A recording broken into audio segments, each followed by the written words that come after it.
Bonsoir, j'ai mal à mon Assemblée nationale. Véronique Jacquier est là ce soir, Jérôme Béglé, Olivier D'Artigol et Philippe Bilger. Quel spectacle, quand même. Quel spectacle que la représentation nationale cet après-midi. On va écouter ce qui s'est passé. Vous vous doutez, c'est la rentrée parlementaire et effectivement, il y a eu des questions, mais aussi parfois des mauvaises réponses qui ont été faites et quelques clashs, pourquoi pas. Donc je vous propose d'abord d'écouter Aurore Berger, qui est la patronne la patronne. Oui, vous avez dire, pour une fois que ça fait... La patronne des députés Renaissance à l'Assemblée nationale, qui interpelle d'une certaine manière la France insoumise avec des mots justes. Elle traduit par ses paroles ce qui se fait depuis quelques semaines. Depuis plusieurs semaines, on loue la vertu de celui qui reconnaît des faits de violence conjugale. Depuis plusieurs semaines, on entend ceux qui parlent de leur affection pour un homme qui frappe sa femme. Depuis plusieurs semaines, on fait fi des règles élémentaires de l'état de droit. On jette le discrédit sur les femmes et les hommes, policiers et gendarmes qui, au péril de leur vie, interviennent après des signalements de violences conjugales. On jette le discrédit sur l'institution judiciaire. On jette en fait des dizaines d'années de combat de nos associations qui ont permis aux victimes d'être accompagnées par la seule voie qui peut mettre un terme à leur souffrance, la voie judiciaire.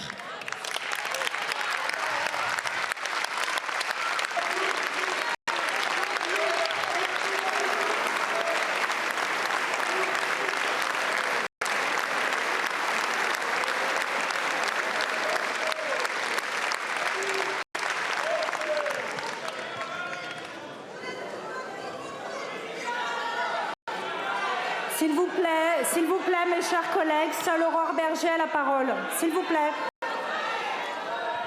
Je crois que ce sujet appelle le calme et non le trouble ou le désordre. Je crois que ce sujet mérite mieux que des esclandres et je suis navrée que vous reconnaissiez si bien dans les propos que j'ai exprimés. Est-ce que tout fonctionne aujourd'hui, Madame la Première ministre? La réponse est non. Mais est-ce que des progrès ont été accomplis? La réponse est oui. Le conjoint violent doit quitter le domicile. Nos policiers, gendarmes et magistrats sont formés. Les dépôts de plainte sont facilités jusque dans nos hôpitaux. Les téléphones grave danger sont déployés. Alors oui, nous devons faire mieux. Et ça commence par nos attitudes. Ça commence par les mots que nous employons. Ça commence par le fait de respecter les victimes.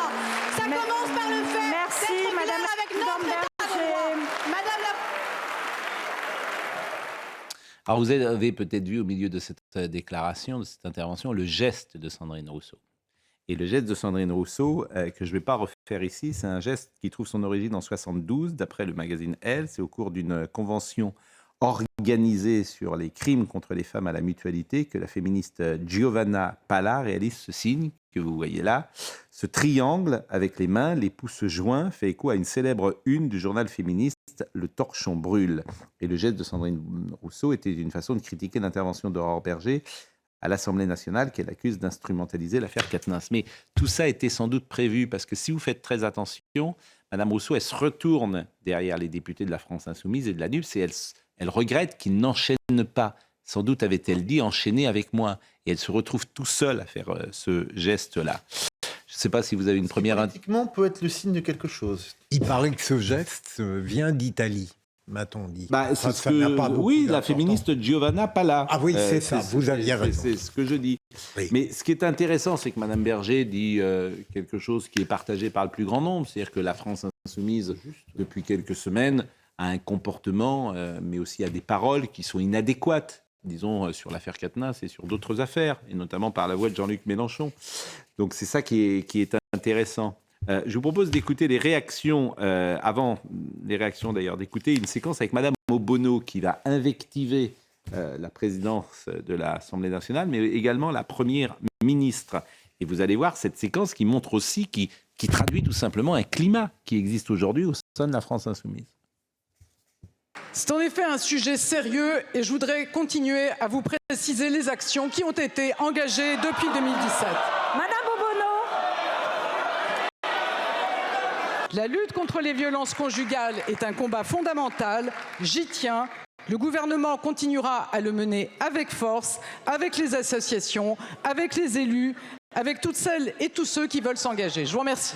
Madame Obono, je vous précise qu'en application de l'article 71 du règlement, je prononce un rappel à l'ordre à votre encontre.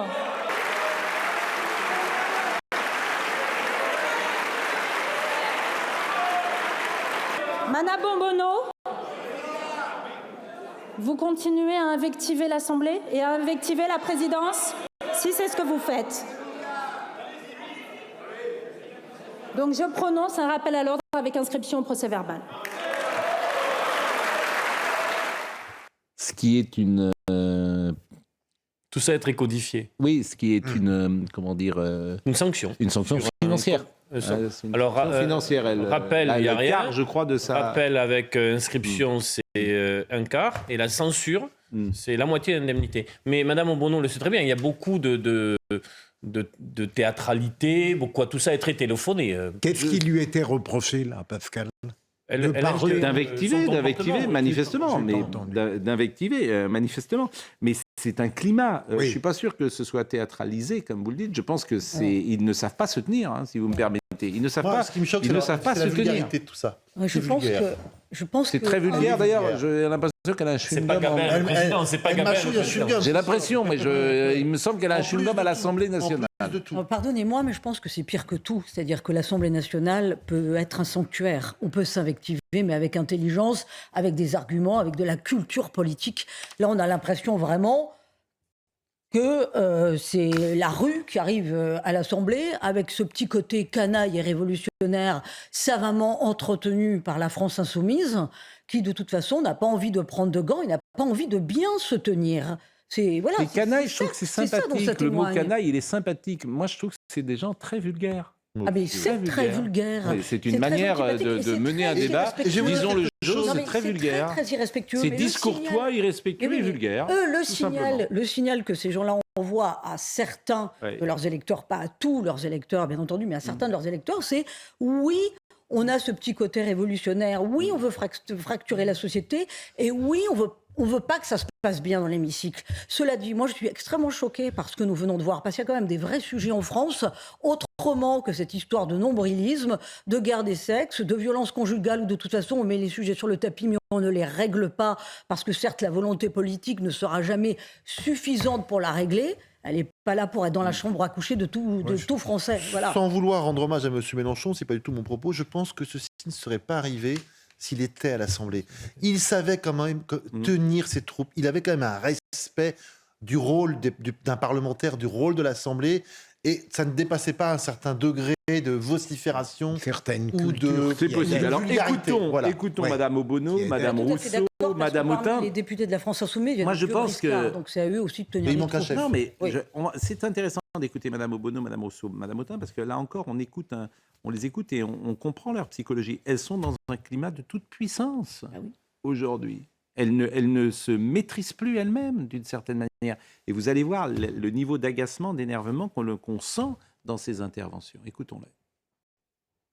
Pour la Macronie, demander 1 milliard, comme le demandent depuis des années les associations, toutes les associations, comme ils n'ont pas fait pendant 5 ans.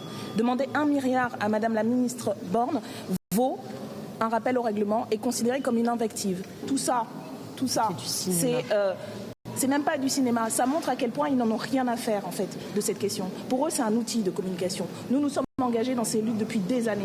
Nous sommes des militantes et des militants de la cause des femmes, de la lutte contre les violences faites aux femmes. J'espère que tout le monde a vu la manipulation extrêmement indécente de Madame Berger et la réponse au même niveau de Madame Borne. Et j'espère que tout le monde les attendra au tournant, que vous leur poserez la question, mesdames et messieurs les journalistes, de savoir si ils voteront, si leur groupe qui s'est levé pour applaudir tout ce cirque absolument minable, s'ils voteront le milliard.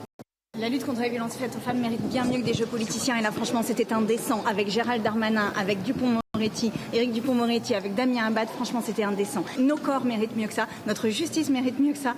Et là, vraiment, c'est une sorte de claque. Ce qui s'est passé dans l'hémicycle, là, est assez grave. C'est-à-dire qu'on a eu un discours de déni de la justice et des moyens manquants à la justice pour traiter les violences sexistes et sexuelles. Et on a en plus eu Aurore Berger qui nous a expliqué qu'il fallait être qu'il fallait être éthique dans nos conduites, alors même que Damien Abad siège dans leur groupe et qu'il n'y a eu aucune parole pour demander sa démission. Je le demande donc là fermement devant vous et formellement devant vous. Damien Abad doit démissionner. On est là à avoir des leçons d'un groupe politique aussi qui n'a pas été fichu de mettre 1 milliard sur la table pour lutter contre les violences sexuelles. Donc honnêtement, c'est indécent. Ce que vient de faire Madame Berger est littéralement indécent. Et moi j'ai une colère, mais sans nom de voir en plus cette espèce de spectacle de mise en scène, d'utiliser d'une certaine manière ce qui arrive dans notre groupe avec, moi je le redis, Adrien Quatennens qui est en retrait d'abord de la coordination de la France Insoumise et de fait de notre groupe. Donc je pense que nous avons pris nos responsabilités dans cette histoire. Et donc je trouve littéralement indécent, politicien, vraiment, je ne sais pas comment dire, minable. Si je devais avoir un seul mot, c'est minable et ça nous met très en colère.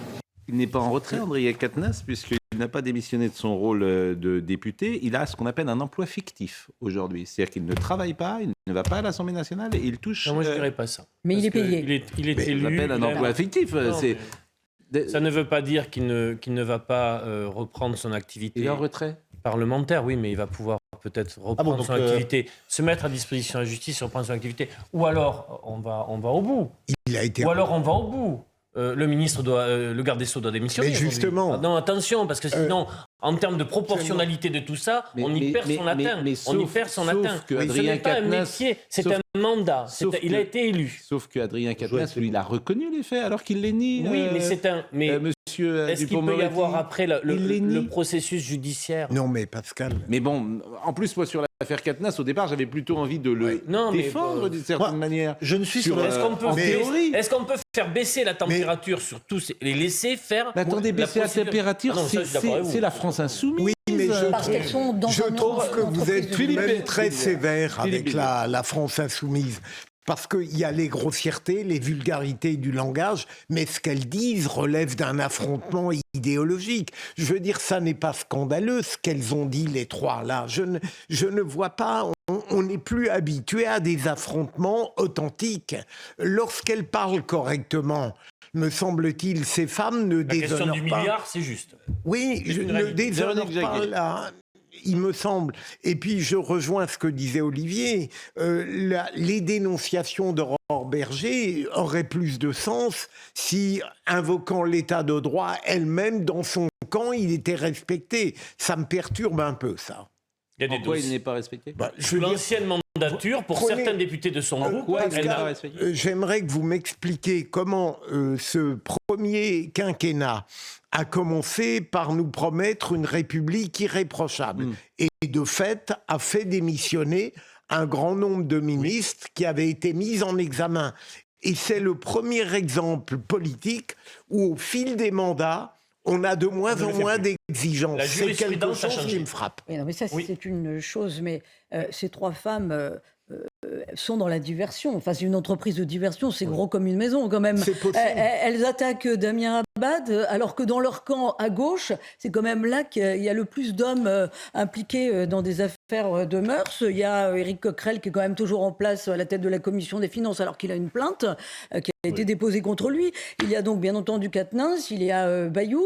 Alors Bayou, justement, on va la promotion du retrait. C'est simplement une entreprise de diversion. La promotion du retrait de M. Quatennens. Mon politique d'ailleurs ne tient la route. Attention, tout ça nous amène. Attention à tout ça nous amène. Associer Bayou à Quatennens. Bayou n'a rien à voir avec Quatennens. Là, vraiment, moi, ça me fait... Dans leur camp, je ne dis pas que c'est au même niveau, je dis faire que de dans M. leur camp. Quatennens un exemple, quand même, M. Abad a démissionné de son poste de ministre. Dans la mise en retrait pour mise en retrait, lui, il a vraiment perdu quelque chose.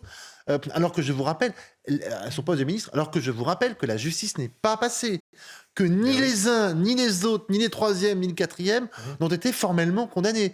Donc, moi, il a démissionné ou il n'a pas été renommé C'est ça. Monsieur Abad. Il n'a pas été renommé, mais ça revient au même. Oui. Vous voyez bien. Mais ce qu'on reprochait à... quand même. Oui, il y a un petit sujet, quand même. Bon. Tout ça a été... Alors, Bayou, après sa démission de la direction d'Europe Écologie Les Verts et de la présidence du groupe écologiste à l'Assemblée nationale, il a donné une interview ce matin au Monde et puis il était tout à l'heure sur le plateau de C'est à vous. Alors là, on le voit arriver d'ailleurs avec une image furtive à l'Assemblée nationale tout à l'heure. Il était sur le plateau de C'est à vous et il s'est exprimé, donc oralement en tout cas pour la première fois. Je vous propose d'abord de l'écouter. Vous venez de résumer la situation intenable dans laquelle j'étais. Pas accusé, déclaré coupable. Mais pour moi, c'est pas du féminisme. Moi, je distingue... Enfin, féminisme, oui, toujours. Le féminisme, c'est la poursuite de l'égalité. Alors, c'est quoi, alors? Eh bien, moi, je considère que ça a trait au macartisme. Il n'y a pas l'affaire Bayou, mais il y a une affaire Rousseau, c'est ça que vous dites? Mais je crois vraiment, tout le monde peut mesurer qu'elle est allée trop loin, oui. C'est intéressant comment le public va réagir sur Sandrine Rousseau. Est-ce qu'elle va continuer ou est-ce qu'elle va s'arrêter? Est-ce que les gens... Parce que j'observe pour la première fois, c'est assez rare, que même les médias, j'allais dire même France Inter... même Libé Libé a fait une enquête très... Voilà, même les médias qui sont quand même positionnés généralement pour la France insoumise ont un rapport pour le moment avec Sandrine Rousseau... un peu gêné. Un peu distancié. Oui, un peu distancié. Donc ça va être intéressant de voir jusqu'où elle va pouvoir aller. Moi, je sens est-ce que ça va s'arrêter? autour de moi une bascule de personnes plutôt sensibles au combat qu'elle pouvait incarner ou porter sur un sujet. Alors qu'elle prétend combattre des violences, elle provoque de la violence. Il y a quelque chose chez elle où des personnes qui l'aimaient bien se disent non, là, on ne peut pas la suivre. Et surtout, il y a une forme de violence. Non, moi, je n'ai jamais été trop fan. Non, mais moi, Pascal, je reconnais, il y a une forme de violence. À chaque fois que Sandrine Rousseau a choqué, à chaque fois, il y avait, me semble-t-il, à source de ses propos, une étincelle qui n'était pas complètement aux antipodes de la réflexion et de l'intelligence. Mais là, pour Julien Bayou, c'est une délation, une dénonciation. Et avec une jubilation. Totalement Deuxième passage. Scandaleuse. Deuxième passage de Julien Bayou, c'était tout à l'heure. Il n'y a pas d'excès à la conquête de l'égalité. Il n'y a pas. Il fut un temps où on accusait les féministes des années 60 ou 70 d'aller trop loin. C'est pas vrai.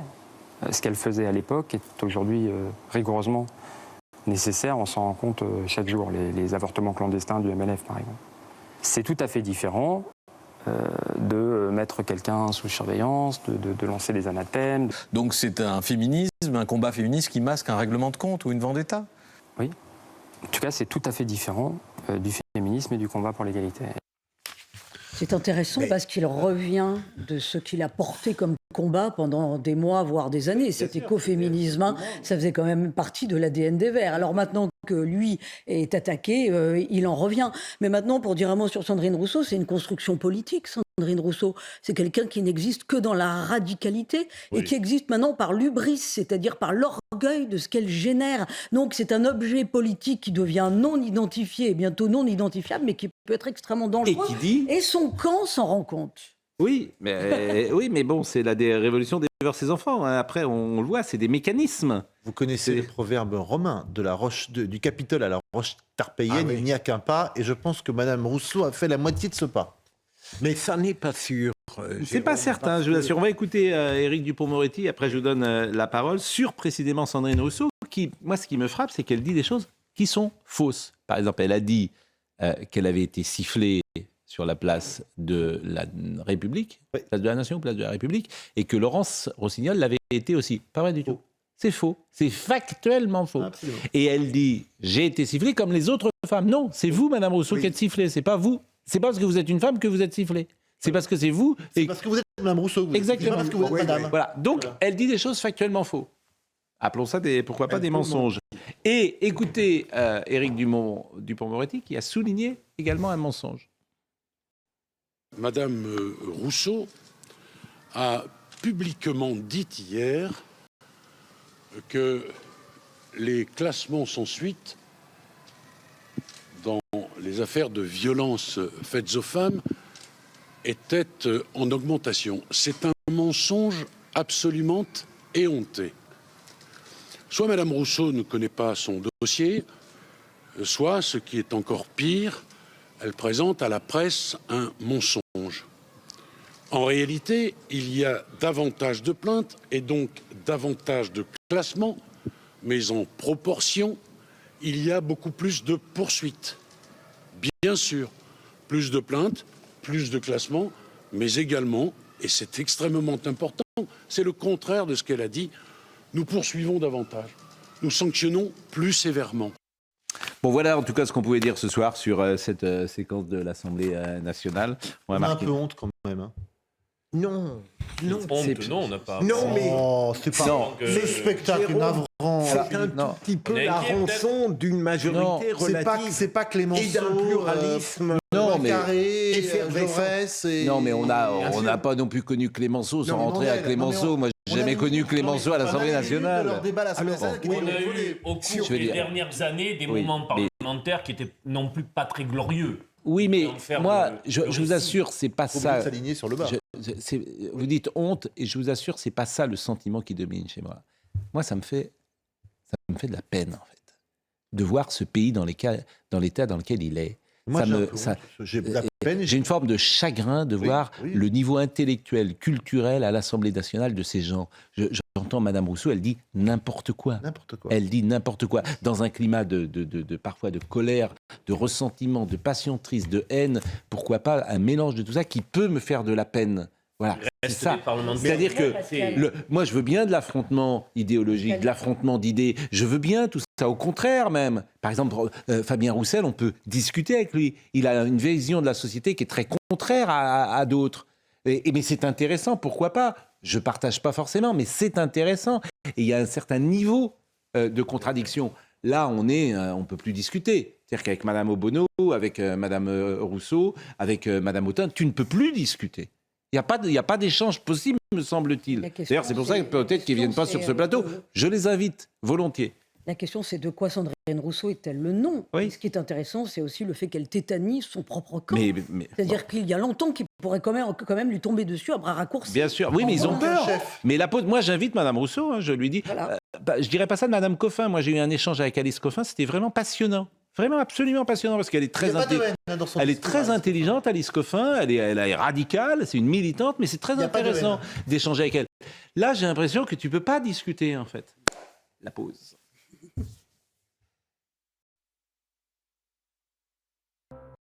« 20h30, Sandra Chiombo pour le rappel des titres.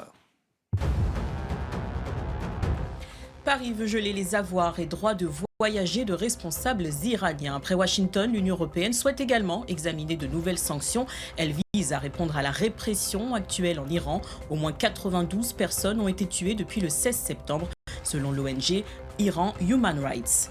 Le chargeur universel devient obligatoire dans l'Union européenne. Il concerne les smartphones, tablettes et autres petits appareils électroniques, et ce, quel que soit leur fabricant. Le port de type USB-C devra devenir l'unique chargeur d'ici l'automne 2024. Les ordinateurs portables seront aussi concernés au premier semestre 2026. L'Arabie Saoudite organisera les Jeux asiatiques d'hiver 2029. Les 47 épreuves se dérouleront à Trojena, secteur montagneux de Neom. Le projet sera achevé en 2026. Il comprendra des pistes de ski ouvertes toute l'année, un lac artificiel d'eau douce ou encore des hôtels de luxe. On parlera effectivement des Jeux Olympiques, non pas Jeux Olympiques d'hiver, les Jeux asiatiques. Oui, vous avez dit pas olympiques. D'hiver en 2029 en Arabie Saoudite. Exactement. Grand pays montagneux et de ski. Mais bien sûr, et on en parlera tout à l'heure, puisqu'il y a déjà Manon Aubry qui a dit qu'il faut boycotter. Bon, il faut rappeler à Manon Aubry que les Français ne vont pas aux Jeux asiatiques. Mais je vous jure... Alors, ils les mettent tous dans la cible, là. C'est tout. Non, il ferait mieux prévoir le boycott d'abord. Je rappelle que les entreprises... Alors, elle dit boycott ici des entreprises. Elle a fait un tweet. Mais c'est vrai que les Français, a priori, ne vont pas jouer les Jeux asiatiques. Assez peu, oui. C'est comme de la même manière qu'au championnat d'Europe des Nations, il n'y a pas la Chine. Si vous voulez, c'est des compétitions qui sont réservées parfois uniquement à certains pays. Bon, ça tangue quand même. J'ai vu que c'était un projet à 500 milliards d'euros. 500 milliards, j'ai entendu le chiffre comme vous, j'étais sidéré. Un peu indécent. 500 milliards. 500 milliards. Bon. L'affaire Dupond-Moretti et l'affaire Colère, c'est vrai que ça tangue un peu quand même. Ça tangue un peu, parce que même s'il y a règlement de compte des juges... c'est votre idée, mon cher Pascal.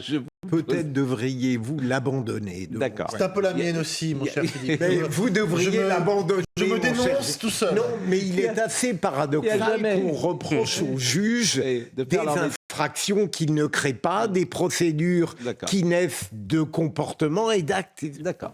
Il n'y a jamais de règlement de compte des juges. Ça n'existe pas. Mais ça existait, bien sûr. Mais là, par exemple...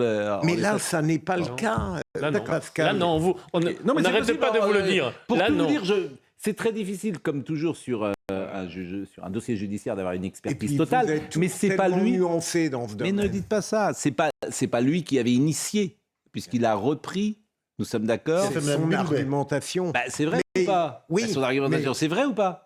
Ah mais je ne sais pas s'il a repris ce qu'avait prévu Nicole Belloubet. Mais en revanche, lui-même... vous ne savez pas, mais si vous en parlez, ce serait bien que vous sachiez quand même. Mais lui, est-ce qu'il avait à continuer, mon cher Pascal? Est-ce que lui, il avait continué conscient de ces risques de conflit? Mais celui que j'incrimine le plus, c'est Emmanuel Macron. Il y en a un qui tangue pas, c'est quand même le président. Alors, écoutons Florian Tardif, qui nous fait un petit point à la fois sur le dossier Koller, parce que ça bouge un peu, parce que pareil, Emmanuel Koller, les gens ne connaissent pas forcément Emmanuel... D'ailleurs, c'est pas Emmanuel. Alexis Koller.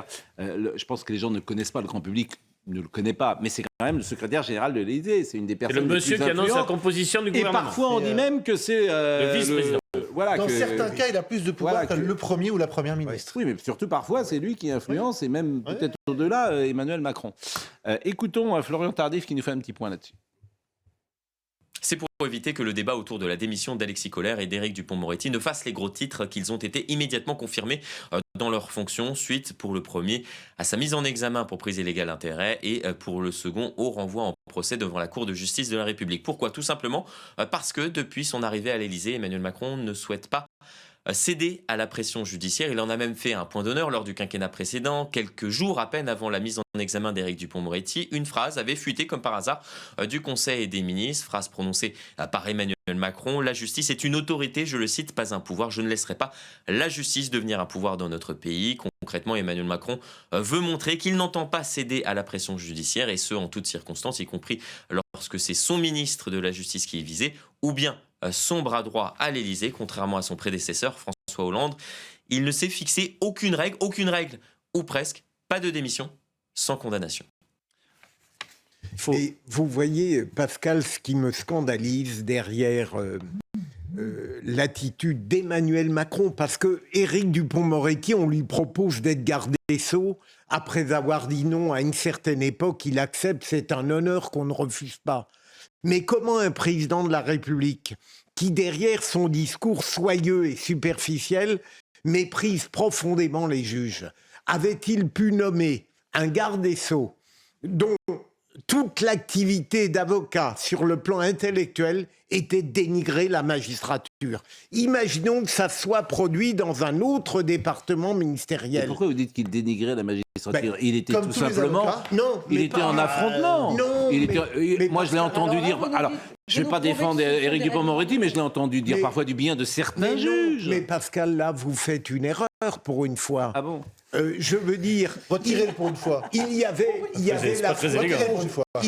l'affrontement judiciaire à la cour d'assises, bien sûr, mais Éric Dupond-Moretti n'était pas qu'un homme qui pensait qu'à la cour d'assises. Oui. Quand on lisait, quand on l'écoutait, il avait un profond mépris pour les magistrats. Il en sauvait quelques-uns. Mais Pascal, essayez de raisonner 2 secondes. Merci.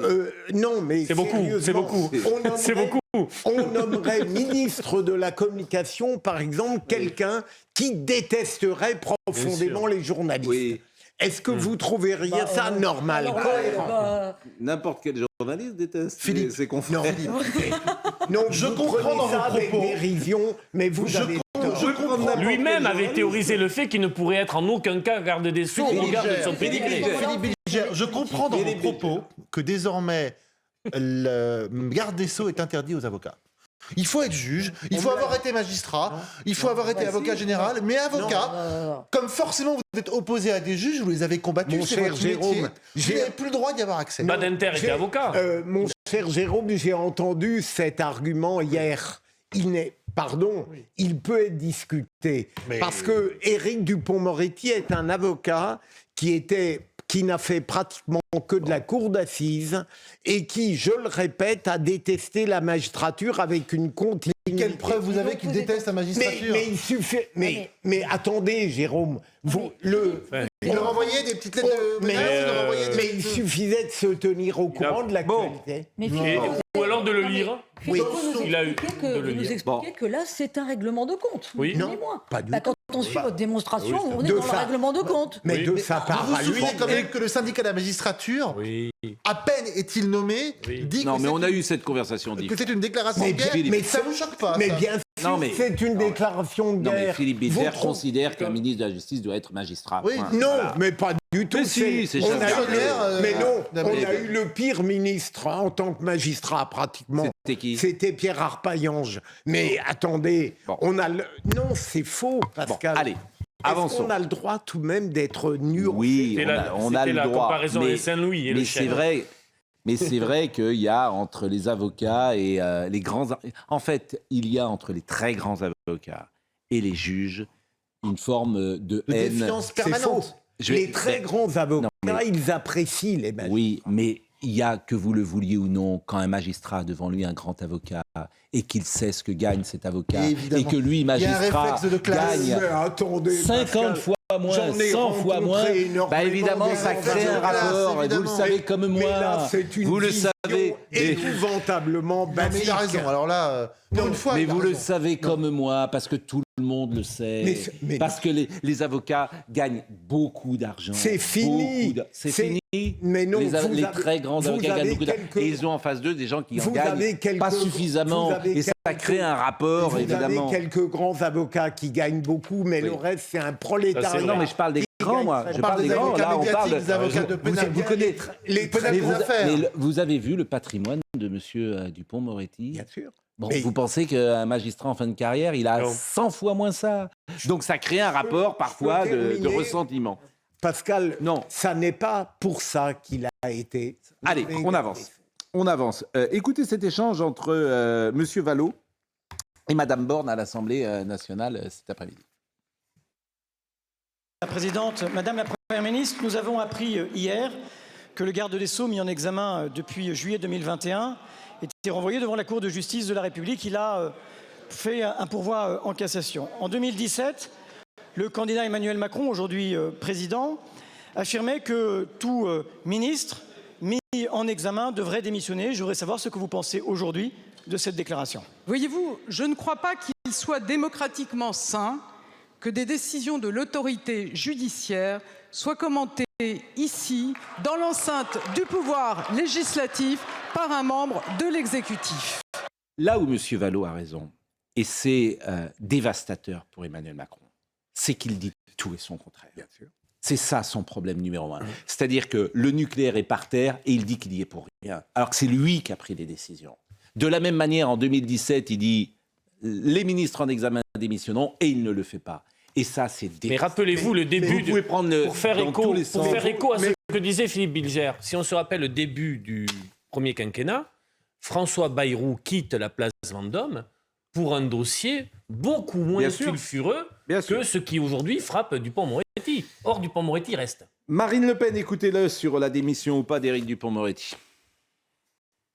La simple suspicion qui pèse sur un ministre de la Justice qui a trait devant la Cour de justice de la République, cette simple suspicion doit pousser évidemment M. Dupond-Moretti à quitter ce poste, quitte à en prendre un autre. Mais celui-là, il ne peut pas continuer, je crois, à l'exercer. C'est, je crois, la première fois, d'ailleurs, qu'un ministre en exercice est attrait devant cette Cour de justice. Vous imaginez bien que la crédibilité, M. Dupond-Moretti, encore une fois, juste ou injuste, la question n'est pas là.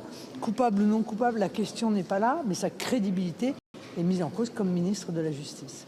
Bon, mais ce qui est vrai, ce que j'imagine mal, c'est que, alors, il va jusqu'au procès, donc il est garde des Sceaux, il entre dans une salle de prétoire, il a face à lui des juges qui sont sous son administration, et lui-même, il est en train de...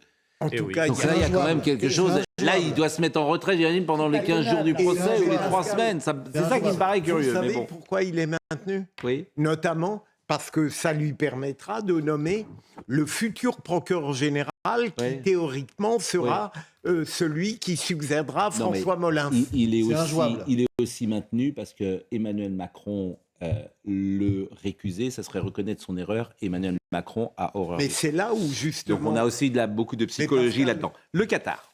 Le Qatar. Alors, le Qatar, ce qui est mortifère pour les hommes politiques, c'est de dire aujourd'hui, le contraire de ce qu'ils ont dit hier. Et avec le numérique, évidemment, c'est absolument terrible. Pourquoi je vous parle de ça? Parce que Anne Hidalgo a expliqué aujourd'hui qu'il n'y aurait pas de grands écrans pendant la Coupe du Monde et que le Qatar était... le grand méchant loup. Oui, en tout cas, était indésiré ou indésirable. Bon, vous avez même David Béliard qui est monté au créneau pour demander, il a dit qu'il n'irait plus au Parc des Princes, etc. Bon, Anne Hidalgo en 2015, le Qatar a la Coupe du Monde déjà depuis 5 ans. Bien sûr. Donc c'est il y a 7 ans. Anne Hidalgo, RTL, le matin, voilà ce qu'elle dit sur l'engagement du PSG et du Qatar. Ce que je peux dire sur Paris et sur la relation que l'on a avec le PSG, avec le patron du PSG, eh bien c'est une relation extrêmement d'abord positive, très, très forte. Moi, je les remercie d'avoir mis le club de Paris au niveau auquel il est. Et puis, dans toute la lutte aussi contre l'homophobie, le racisme dans les stades, nous travaillons main dans la main et avec les gamins de Paris. Donc, écoutez, voilà, je suis heureuse de cette collaboration avec eux. Je suis heureuse de cette collaboration avec le Qatar. Voilà. Et la même dit aujourd'hui, on ne va pas retransmettre les matchs durant la Coupe du Monde.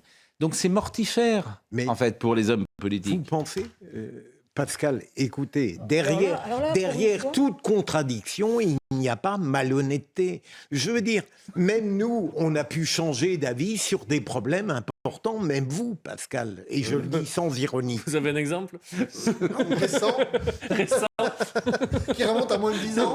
Moi, je suis d'accord avec Philippe. Certains, ils sont cognés. Je suis d'accord avec Philippe, en 7 ans, elle a le droit de... Ah ben oui, elle a tout le droit. Non, mais là, elle a le droit de... Le réchauffement s'est accéléré. En revanche, ce qui est contestable, c'est qu'elle tourne sa veste pour être dans une forme de politiquement correct par rapport à une forme de le Qatar, c'est pas bien. Voilà, c'est là que c'est gênant. Après, elle a le droit d'évoluer. Si elle veut être cohérente, elle doit dire je ne vais plus au PSG. Faut plus qu'elle y aille. Je ne donne plus 1 euro au club de la capitale. Ah non, mais ça donne. Arrêtez avec ça. Je n'achète plus de place. Non, mais attendez, elle arrête. Je n'envoie plus personne. Attendez, la mairie de Paris donne rien au PSG. Arrêtez avec cette image. Les clubs, les municipalités ne donnent plus rien au club de football depuis 30 ans. Il serait temps que... Non, pas 30 ans, mais 40. Depuis 30 ans. Faites-moi confiance, Jérôme. La région Normandie donne de l'argent à ses clubs, à Caen, par exemple. Bon, mais ça, Mais en tout cas, elle doit dire je ne me mets plus les pieds au PSG. J'en vois plus. Je veux plus un de mes fonctionnaires là-bas. Je n'en vois plus les enfants. Je n'achète plus de place. C'est un peu radical, quand même. Non mais attendez. Si le Qatar, c'est pas bien. Le Qatar, c'est pas bien de bout en bout. C'est pas simplement pas bien à Doha, c'est aussi pas bien à Paris. J'ai vu qu'il y avait même une petite polémique parce que le bus du PSG est allé à Lisbonne à vide. Et alors on en est là aujourd'hui, vous vous rendez compte. Alors évidemment que les joueurs, mais les joueurs du PSG, tu vas pas les mettre dans un bus à Lisbonne, comment est-ce qu'on appelle, c'est des tramways. Dans un bus qu'ils ne connaissent pas. Bien sûr que c'est un bus qui est à leur mesure, qui est fait pour eux, avec comme Castex, quoi, être un peu plus simple. Voilà, non, mais qui est fait sans doute pour se reposer, pour commencer les soins, etc. Les gens parlent mais ne connaissent rien. Alors tu l'envoies là-bas, le bus à 1800 km à vide, et il remontera également à vide, puisque les joueurs ne montent pas dans le bus, mais prennent un avion. Mais on en est là à faire des polémiques là-dessus. Vous vous rendez compte, franchement, tout ça est grotesque. Comment ? Le match, c'est quand Le match du PSG. Benfica. C'est demain. Demain. C'est demain, cher ami. Là, vous avez encore le temps pour y aller, si vous le souhaitez. Vous pouvez aller en char à voile jusqu'à Lisbonne, si vous le souhaitez. Bon, le masque. Le masque revient, peut-être. Monsieur Braun. Alors, Monsieur Braun, il n'est pas très connu encore. C'est ministre de la Santé, mais visiblement... Il est déjà rasoir. Si on pouvait, franchement, c'est... Bon, je retire cette mauvaise blague pour vous, elle ne vous honore pas. Alors, sur le Qatar, on aurait pu en faire beaucoup. Oui. En tout cas, Monsieur Braun, alors vous avez vu que ça s'appelle maintenant, c'est extraordinaire, le nouveau conseil scientifique. Il s'appelle le COVARS. Oui. Déjà, tu as l'impression que c'est un virus. Non, mais c'est vrai, il s'appelle le COVARS. C'est très étonnant, tu as l'impression que c'est... Bon. Et manifestement, le retour du masque est sur la table. C'est à l'étude, comme toutes les possibilités sont à l'étude dans le sein de ce conseil scientifique. C'est son rôle d'étudier toutes les possibilités, de faire des propositions et donc ce port du masque, comme le fait de recommander simplement le masque à nos concitoyens lorsqu'ils sont dans des lieux un petit peu bondés. C'est tout à fait normal que ce soit dans les réflexions actuelles de ce Conseil. Nous verrons, comme l'a dit le professeur Autran, tout est sur la table, tout est envisageable. Mon rôle est de protéger nos concitoyens et de protéger les plus fragiles, comme d'habitude. Ce sont toujours les mêmes qui sont identifiés par la Haute Autorité de Santé. Donc voilà, je ne m'interdis rien. Comme dans les discussions, je n'ai pas de tabou. En fait, je n'en peux plus de ce discours-là. Les plus fragiles, qu'ils se protègent tout seuls, comme des grands, si j'ose dire. Tu ne vas pas imposer à tout le monde de porter un masque. Si tu te sens fragile dans le métro, tu le portes toi-même. Bien sûr. Et c'est très bien, puisqu'on te dit que ça te protège. Mais moi, je prends les transports en commun. Il y a 20% des gens qui portent le masque en permanence. C'est très bien. Ça remonte depuis quelques jours. Oui, ça remonte depuis quelques jours. Et on le voit, confiance à l'intelligence des gens. Oui. Donc effectivement, le discours du ministre est complètement effrayant. On est capable quand même de se gérer. C'est infantilisant. Surtout qu'il y a quand même des vrais problèmes. On lui rappelle qu'il faut s'occuper de l'hôpital éventuellement. Oui, mais le ministre, il a... Vous savez pas quoi dire. Il a lancé le conseil... Il faut quand même porter le masque. Il a lancé le Conseil national de la refondation sur la santé dans une ville. Là. Et en fait, on refait le diagnostic. Mais combien de fois faudra-t-il refaire le diagnostic concernant l'hôpital public ? Oui, mais c'est pas le sujet. Alors que nous savons très précisément ce qu'il y a à faire. Je répondais à Véronique. Vous êtes bien un dialecticien communiste. C'est pas le sujet. Question à droite et vous répondez à gauche. Pour ou contre le masque obligatoire, oui ou non ? Obligatoire, non. D'accord. Vous êtes contre ? Non, sûrement pas. Vous êtes contre ? Vous êtes contre ? 4 contre. Voilà, on a voté. Et vous, 5 ? 5. On a voté, on a pris la décision. Le début. 5 sur 5. Mais oui, j'essaye d'être cohérent avec moi-même. Je sais que c'est quelque chose... c'est dur parfois. C'est quelque chose évidemment que vous n'avez pas dans votre ADN.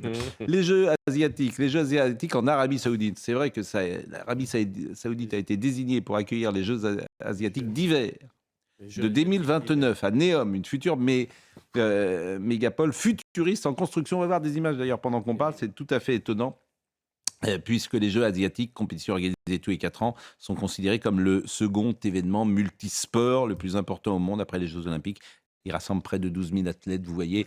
Ça, c'est des images de synthèse qui ont été présentées lors de la promotion, lors de la présentation de la candidature de l'Arabie Saoudite. Bon, je rappelle que les températures descendent en dessous de 0 degré en hiver et les températures sur leur site internet, les promoteurs affirment que les épreuves devraient se dérouler à Trojena, secteur montagneux à Neom, où les températures descendent en dessous de 0 degré en hiver et où les températures tout au long de l'année sont généralement inférieures à 10 degrés. Vous voyez quand même, là, on a une image peut-être fausse de l'Arabie Saoudite. Et donc vous donniez un chiffre tout à l'heure. Mais alors, c'est pas de la nage artificielle. Manon Aubry donc, a dit les déserts et les montagnes d'Arabie Saoudite seront bientôt un terrain de jeu pour les sports d'hiver. Boycott, interdiction pour les entreprises de participer au projet, opposition diplomatique. Voilà. Oui. Et Monsieur Ruffin, des JO d'hiver au milieu du désert, dans une monarchie qui pratique la peine de mort et bafoue les droits de l'homme chez elle et au Yémen. Combien de temps allons-nous accepter ça a dit Monsieur Ruffin. Je dirais que donc, Ruffin a raison. Les pays musulmans n'ont pas le droit d'organiser des compétitions internationales, ni les Jeux Olympiques, ni les Jeux asiatiques. Voilà. Non, mais reconnaissez, Jérôme, que c'est un peu aberrant. Oui. C'est comme si Poutine organisait un colloque sur la paix dans le monde, à peu près. Il a bien organisé les Jeux Olympiques d'hiver à Sochi, qui est l'équivalent de Nice. Non, mais c'est vrai que... c'est vrai. C'est vrai que l'Arabie Saoudite n'est... C'est pas réputé pour ses montagnes. Non, mais surtout, les droits de l'homme en Arabie Saoudite... On cherche la difficulté, admet. Ça peut être un débat, convenons-en. Bon, en tout cas, c'était un... Les droits de la femme, surtout. Mais peut-être Mme Rousseau n'en parlera peu. Et puis dans l'actualité aujourd'hui, je voulais vous dire également que Gérald Darmanin, alors ça c'est une info qui vient de sortir à l'instant et le communiqué de Johanna Rolland vient de tomber, c'est pourquoi je vous le donne. Gérald Darmanin a rencontré la maire de Nantes et manifestement on va essayer, la maire de Nantes aujourd'hui a essayé d'avoir plus de moyens sans doute pour cette ville de Nantes qui est en grande difficulté. C'était la dernière information importante de la soirée. Mais il y a des informations plus légères. Par exemple, qui aujourd'hui célèbre ses 75 ans Julien C. Ah oui, bien sûr. Julien Clerc. Julien Clerc a 75 ans. C'est fou parce qu'on dirait qu'il en a 60. Ah ben oui, c'est extraordinaire. Et, sauf erreur de ma part, des gens sur scène à 75 ans, de sa génération. McCartney. Il y a McCartney, mais en France. Sardou. Non, Sardou n'est plus sur scène. Il ne chante plus. Mais il n'avait pas 75 ans quand il a... Non, il est de 47 aussi, Michel Sardou. Ouais. Donc, Michel Sardou n'est plus sur scène. En fait, qui est sur scène aujourd'hui, à son âge? Jacques Dutronc. Parmi les... Bon, Eddie Mitchell n'est plus sur scène. Non, il n'est plus sur scène, Eddie Mitchell. Il chante, il fait peut-être des albums. Serge Lama n'est plus sur scène. Donc, des artistes sur scène qui chantent. Là, vous entendez une chanson qui est sublime. Moi, j'ai retenu 2 chansons que je voulais vous soumettre. Souffrir par toi n'est pas souffrir. Elle est belle. Quelle belle preuve d'amour. Oui, alors il l'avait écrite pour France Gall, qui s'en était allé. Et alors, quand je dis il l'avait écrite, c'est Étienne Rodagil, son grand parolier, qui a écrit cela. Alors, je vous laisse quelques secondes écouter, et puis après, je vais vous faire voir et écouter une autre chanson. Sans pâlir, sans mentir, sans souffrir. Si votre fiancé vous a quitté, ça vous regardez ça vous remonte bien le moral. Et je voulais vous faire écouter Le Cœur Volcan, qui est vraiment ces 2 chansons que j'adore de Julien Clerc. Et là encore, c'est Étienne Rodagil qui avait écrit cette magnifique chanson sur une mélodie de Julien Clerc. Écoutez et regardez. Comme un volcan devenu vieux, mon cœur balante en la chamade. La lave tiède de tes yeux coule dans mes veines malades. Je pense si souvent à toi que ma raison en chavire. Comme feraient des barques bleues et même les plus grands navires. J'ai la raison à raisonner dans un port désert. Dérisoire, toute ma vie s'est arrêtée comme ça. L'histoire. J'ai la raison à raisonner dans un port désert. Dérisoire, toute ma vie s'est arrêtée. S'arrêterait l'histoire. Comme une légende qui s'éteint, comme un grand peuple en décadence. Sublime chanson, il était beau, quoi. Il est beau, toujours. Donc, bon anniversaire à lui. C'est l'anniversaire de Benjamin No également, qui est en régie avec nous. Eh oui, qui n'a pas 75 ans, qui est un peu plus jeune. Moins belle voix. Moins belle voix. Vous m'avez apporté ça, Edith Piaf, Songbook, donc je le présente parce que c'est les grands titres de Piaf revisités en jazz. Je trouve ça formidable. Et vous me l'avez donné. Que donc, je craignais le pire, c'est le meilleur. Voilà, Edith Piaf, d'ailleurs on entend quelques musiques. Et puis vous savez que chaque mois, je ne fais la promotion que d'un journal littéraire. Mais quel journal littéraire? Puisque c'est Service littéraire de notre ami François Cereza, avec un superbe papier de Georges Simenon, L'homme au sans visage, et un formidable papier également de l'ami Bernard Morlino sur Louis Jouvet, qui disait à ces jeunes: vous pouvez me serrer la main, le talent c'est pas contagieux. Et qui était merveilleux, et un comédien. Alors le papier est vraiment très très bon. Et Service littéraire, c'est politiquement incorrect, c'est iconoclaste, donc je présente à chaque fois. Et Georges Simenon, bon, voilà, vous lirez aussi tout cela. Et vous pouvez vous abonner également, comme vous pouvez vous abonner à Olivier Benkemoun tous les soirs. Je ne suis pas à vendre. Je ne suis pas à vendre, monsieur Pro. Non, mais on peut s'abonner à votre émission, le meilleur de l'info.